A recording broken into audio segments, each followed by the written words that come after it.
Pagelaran Agung Keraton Sedunia atau World Royal Heritage Festival 2013 digelar di Jakarta.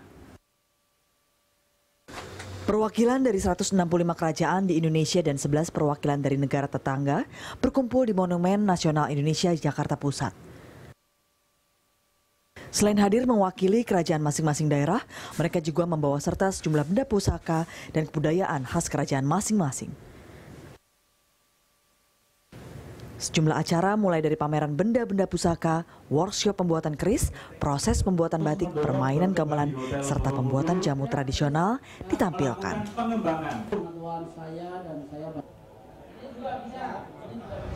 Untuk mempertahankan budaya dengan benturan budaya asing yang begitu besar, kalau kita tidak mau ketinggalan bahkan mungkin akan tenggelam sama sekali, ya harus berupaya. Karena kesejatian bangsa itu pada intinya pada keraton-keraton sebelumnya, sebelum kemerdekaan maksudnya. Nah, sumbangsih dari para raja-raja yang pernah ada di Nusantara ini dan bergabung dalam kerangka negara kesatuan Republik Indonesia ini, harapan saya jangan ditinggalkan. Dalam untuk melestarikan budaya itu kita harus mengenalkan balik pada masyarakat Melayu Singapura. Dan juga mengenalkan dan mengertikan budaya itu ada asalannya. Yang banyak kebudayaan Singapura itu toh memangnya titipan daripada Nusantara Indonesianya. Jadi dalam dari Singapura, dari Indonesia. Jadi dalam itu pun ada kekerabatan pada bekas-bekas kesultanan itu yang kerabat-kerabatnya itu di Singapura. Ada tali persaudaraan. Tetap. Festival Keraton Sedunia ini merupakan upaya Pemprov DKI Jakarta menjadikan Jakarta sebagai kota festival. Selain melestarikan kekayaan budaya Nusantara, juga untuk menarik kunjungan wisata dari dalam negeri maupun mancanegara.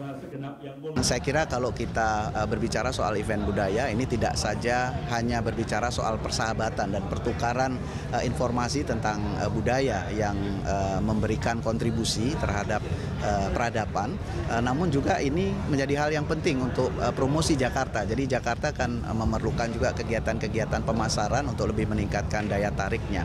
Dan kita berharap akan lebih banyak turis, akan lebih banyak wisatawan mancanegara maupun Nusantara yang datang ke Jakarta. Festival Keraton ini diharapkan bisa menjadi ajang mengenalkan budaya keraton. Kebudayaan keraton yang masih relevan sebagai sumber adat dan budaya yang melahirkan etika, budaya, serta tata krama. Keiko Ranti, Kristianto, Berita 1 Jakarta. Pemirsa, pekan ini warga ibu kota mendapatkan hiburan berskala internasional. Pemprov DKI Jakarta dan Forum Silaturahmi Keraton Nusantara menggelar pagelaran Agung Keraton Sedunia yang diikuti 165 keraton Nusantara dan 10 utusan kerajaan mancanegara. Festival ini merupakan upaya Pemprov DKI Jakarta menjadikan Jakarta sebagai kota festival dan menarik kunjungan wisata dari dalam negeri maupun mancanegara. Dan saat ini telah hadir di studio Berita 1 Kepala Dinas Pariwisata dan Kebudayaan Provinsi DKI Jakarta, Ari Budiman.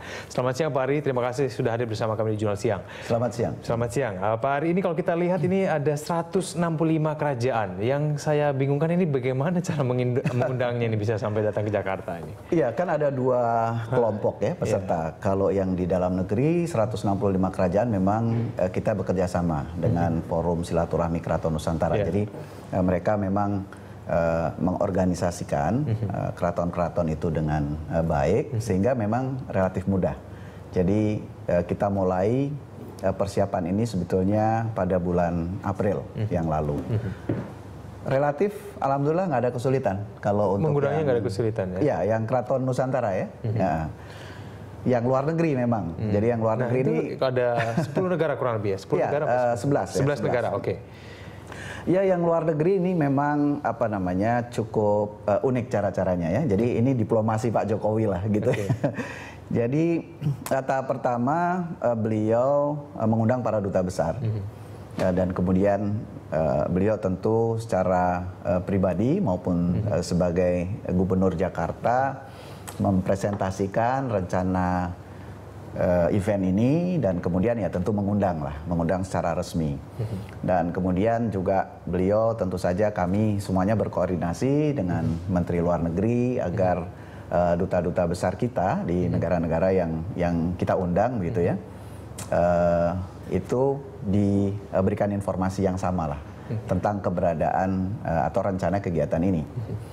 Dan yang upaya berikutnya ini menarik, Pak Gubernur itu mengutus para wali kota di Jakarta itu untuk membawa surat secara langsung ke beberapa negara, ya mengundang jadi pihak secara resmi pihak pemerintahannya maupun juga dari keluarga-keluarga kerajaan. Jadi wali kota ini jadi semacam utusan khusus gitu ya?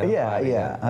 Baik, tapi ini kan kalau kita berbicara mengenai keraton, apakah memang ini tujuannya untuk mempromosikan budaya kita dibandingkan dengan budaya internasional atau apa? Ada tujuan khususnya seperti apa ini, Pak Ari? Iya, tentu saja ada beberapa tujuan. Yang pertama, atau jangan-jangan karena Pak Jokowi dari Solo, jadi ada keraton Solo, jadi dipanggil semua serba keraton sekarang, enggak ya? Enggak. Saya kira enggak.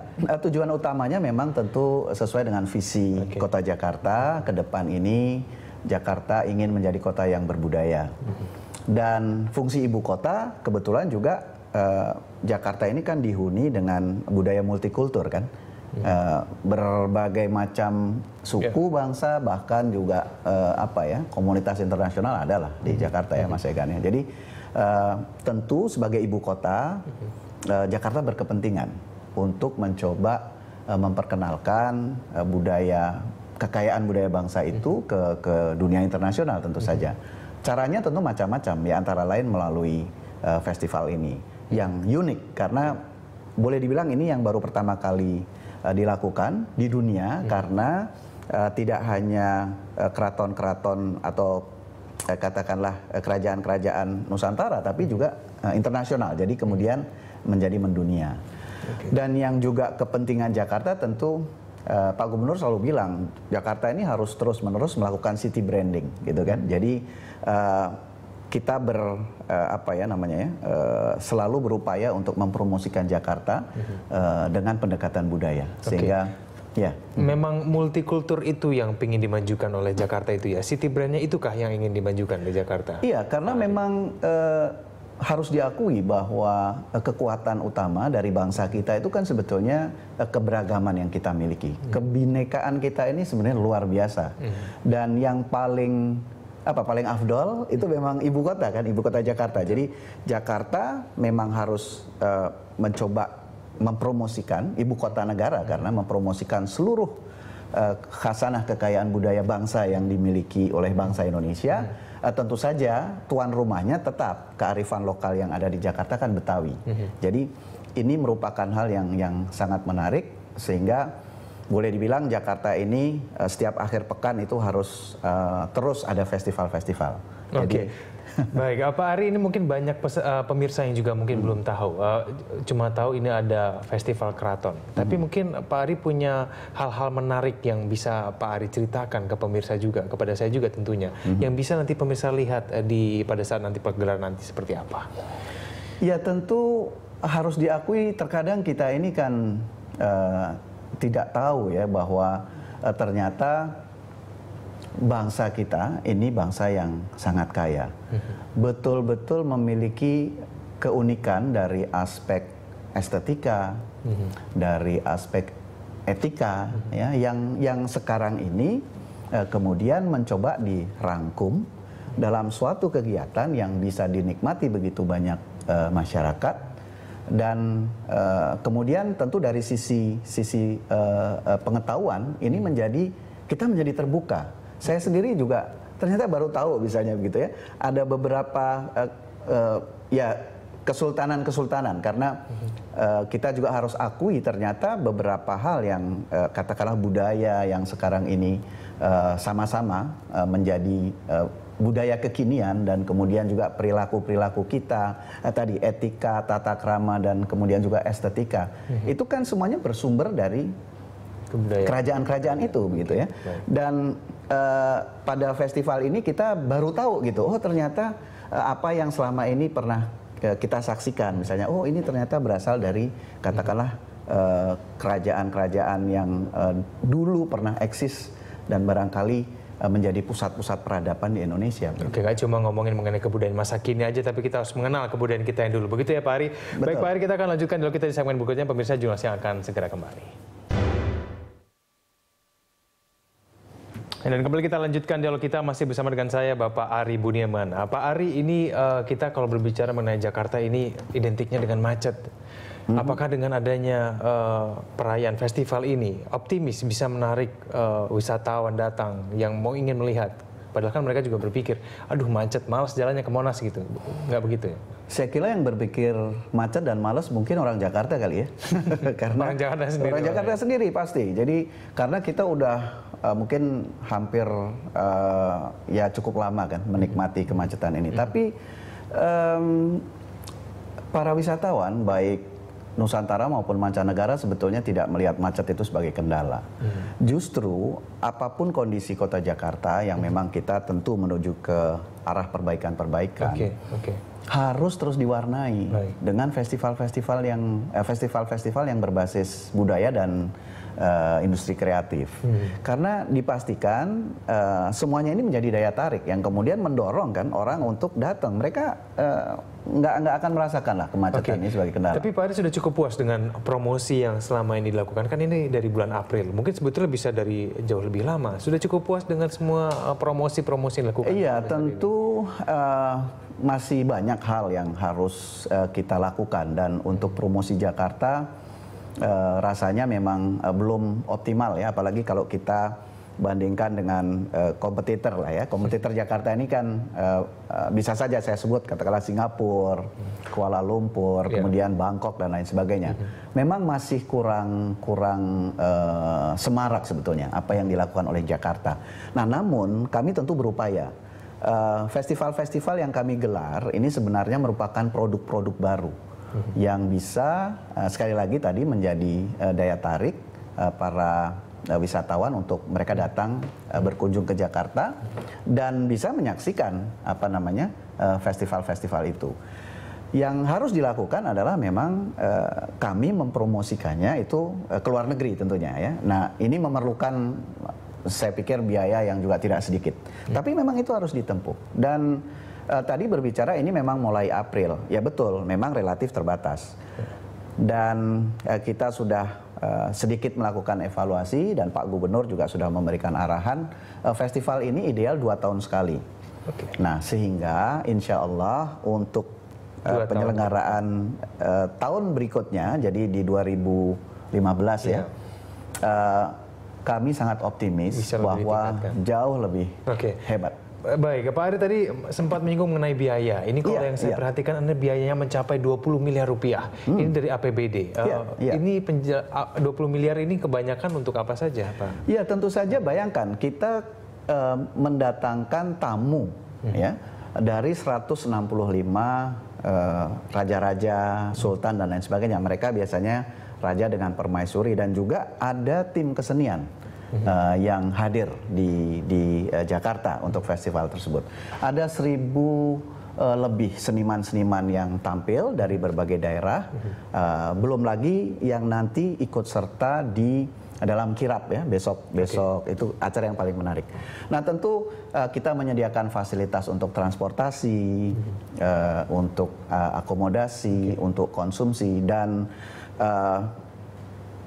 Mas Egan harusnya ke Monas ya, pemirsa ke Monas ya, untuk melihat langsung karena kita juga mencoba membangun satu lingkungan ambience di Monumen Nasional dengan katakanlah gerbang yang khusus dan lain sebagainya, tentu untuk daya tarik ya bahwa ternyata Monas ini juga bisa indah begitu ya, bisa menjadi satu venue yang sangat menarik untuk peristiwa budaya.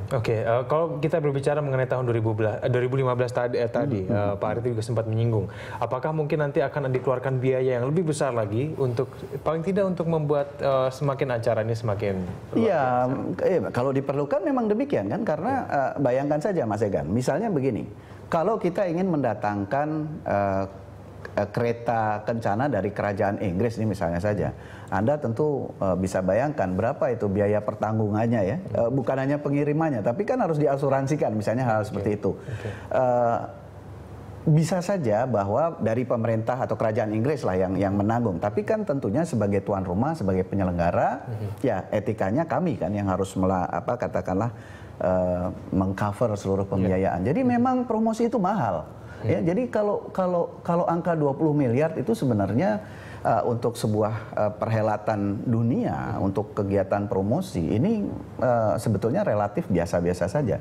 Jadi yang harus dilakukan oleh Jakarta itu harus terus-menerus mempromosikan kotanya dengan biaya yang memang harus proporsional dan paling tidak mampu mengimbangi tadi para kompetitor kita itu yang aduh luar biasa tuh.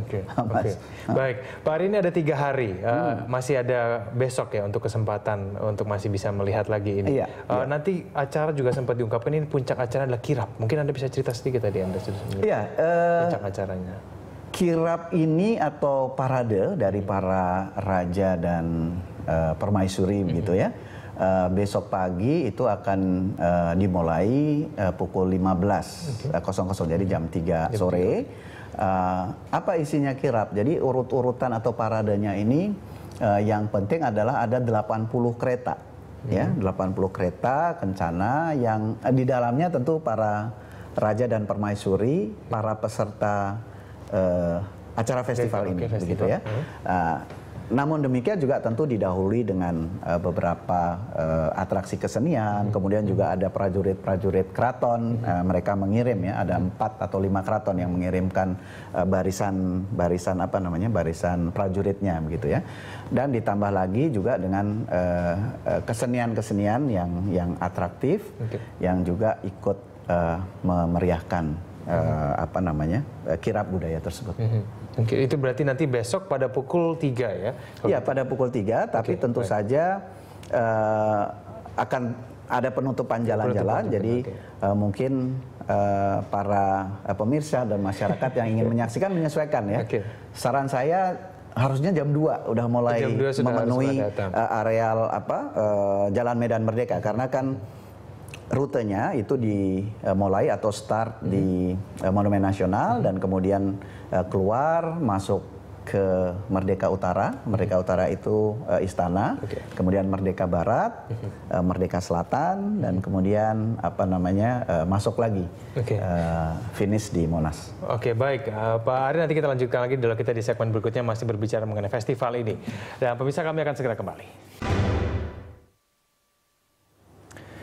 Ya, Festival Keraton Sedunia, bagi Anda yang berminat untuk menyaksikan sendiri, tentu Anda bisa langsung datang ke Monas, dan saya akan membicarakan mengenai hal ini masih bersama dengan saya, Bapak Ari Budiman. Pak Ari, ini ada 165 kerajaan, ada 11 negara. Selain tadi kita sudah berbicara nanti ada kirap di acara puncaknya pada besok, apakah nanti setiap dari kerajaan ini diberikan kesempatan untuk melakukan demonstrasi terkait dengan kebudayaan yang mereka miliki nantinya? Iya, jadi seluruh rangkaian acaranya itu dipastikan menarik. Jadi selain kirap tadi ada pameran ya di ruang diorama Monumen Nasional. Jadi profil negara-negara peserta termasuk juga keraton-keraton Nusantara, dan kemudian juga koleksi barang-barang atau benda-benda pusaka dari masing-masing keraton ya. Sementara ini memang ada, kalau yang Nusantara ada yang pusaka benar, tapi ada juga duplikat gitu ya. Tapi paling tidak kita ternyata bisa banyak betul mengetahui ya, tadi lagi-lagi kekayaan budaya bangsa kita. Jadi tidak cuma keris yang biasa dipamerkan, tapi banyak begitu banyak ya. Nah, terus ada panggung utama di sana. Panggung utama ini akan menampilkan kesenian, jadi seni tari klasik, seni tari masing-masing keraton. Ini juga suatu hal yang luar biasa. Saya juga baru tahu nih misalnya Mas Egan ya, ternyata dari Jakarta ada wakilnya. Jadi dulu ada Kesultanan Fatahillah begitu ya. Ada kesenian khas Keraton Jayakarta, memang sangat Islami. Itu namanya Blenggo. Ya, jadi ini tari-tarian yang luar biasa menggunakan kayak rebana tapi yang ukurannya lebih besar. Jadi semua menarik. Dan juga yang tidak kalah uniknya itu adalah satu demo ya, tapi bukan demo buruh ini ya. Jadi ya daripada rame demo buruh, lebih baik demo atau peragaan, misalnya pembuatan keris, pembuatan gamelan ya, perangkat gamelan, kemudian pastilah wayang ya. Jadi ini kan benda-benda yang bahkan sudah diakui sebagai warisan dunia tak benda oleh UNESCO. Termasuk juga kekayaan herbal, jamu-jamu begitu ya. Itu juga ada semua. Itu ada. Dan keris misalnya ya, ternyata tidak hanya proses membuatnya, tapi bagaimana misalnya upacara ritual ya yang magis gitu ya di dalam apa namanya proses pembuatannya. Jadi memang betul-betul menarik. Menarik sekali. Baik, ini kan ada 11 negara. Mungkin ada nggak sih Pak Ari ini 11 di antara 11 negara itu yang mereka itu antusias sekali ketika ditanyakan ini mereka langsung wah saya berminat. Itu negara mana, Pak? Iya, awalnya ada 25 negara yang diundang. Ya, itu juga rekomendasi dari Kementerian Luar Negeri. Semuanya antusias, semuanya antusias. Jadi mereka betul-betul merasa surprise ya bahwa Jakarta punya inisiatif untuk menghimpun ya keraton-keraton atau katakanlah negara-negara yang dulu pernah memiliki kerajaan atau juga yang juga seperti beberapa negara kan sudah republik tapi kan mereka juga eksis punya raja dan lain sebagainya. Itu memang mereka sangat tertarik karena mereka juga bilang ini rasanya baru pertama kali gitu ya ada satu penggagas dalam hal ini adalah pemerintah Kota Jakarta, Gubernur Jokowi yang ingin seluruh kebudayaan keraton sedunia loh ya ini persoalannya sedunia dan kemudian Nusantara ini dikumpulkan begitu ya. Dan dari Portugal saking antusiasnya mengirim seorang profesor itu ahli tentang sejarah Indonesia misalnya. Jadi profesor ini misalnya menulis buku tentang bagaimana sejarah Mataram misalnya ya, kerajaan Mataram dulu dan tentu hubungannya dengan bangsa Portugis ya walaupun konteksnya adalah konteks kesejarahan dari bangsa Indonesia itu sendiri. Itu misalnya. Dari 25 negara kenapa menyusut dari 11 negara? Ya tentu saja karena banyak faktor ya misalnya negara-negara di Eropa ini memang kebetulan karena diselenggarakan di bulan Desember mereka sudah memasuki periode Natal misalnya. Jadi mereka semuanya memberikan ini kok memberikan respons atau tanggapan surat balasan yang menyatakan bahwa mereka sangat tertarik namun demikian belum bisa hadir misalnya. Jadi ini adalah hal yang menjadi beberapa pertimbangan kenapa mereka untuk kesempatan kali ini belum mengirim. Tapi semuanya hampir menyatakan untuk penyelenggaraan berikutnya dipastikan mereka mau ikut lagi berpartisipasi gitu ya? Dan yang paling menarik adalah mereka akan menghadirkan royal family mereka. Oh, keluarganya sendiri datangkan. Oke, luar biasa. Baik, Pak Heri ini terakhir. Ini sebetulnya yang ingin dicapai dari Pemprov DKI Jakarta dengan menyelenggarakan ini apa? Ya, pertama tentu kembali lagi bahwa Jakarta sebagai ibu kota negara ini, Pak Gubernur itu ingin Jakarta ini menjadi rumah besar budaya Nusantara. Dan bahkan menjadi rumah budaya dunia. Ini tentu saja sangat dimungkinkan karena juga kita berbicara tentang perspektif pelestarian budaya dan bagaimana tentu sumbangannya terhadap peradaban dunia. Jadi ini tentu suatu hal yang sangat mulia. Di samping itu tentu saja kepentingan promosi kota Jakarta. Untuk turisme ini kan sesuatu yang luar biasa, sesuatu yang hebat. Dan insya Allah tentu setelah kita nanti selesai, kita melakukan evaluasi persiapan-persiapan yang lebih lebih detail dan lebih sistematis, termasuk promosinya itu akan kita lakukan. Oke, jadi dikenal dengan rumah budaya ya Pak Ari ya, bukan rumah dengan mal-mal yang besar gitu kan. Baik, terima kasih Pak Ari telah bergabung bersama kami di Jurnal Siang. Kita doakan semoga Festival Keraton ini bisa diselenggarakan lebih sukses di tahun mendatang. Amin. Terima kasih Pak ya. Terima kasih, Egan.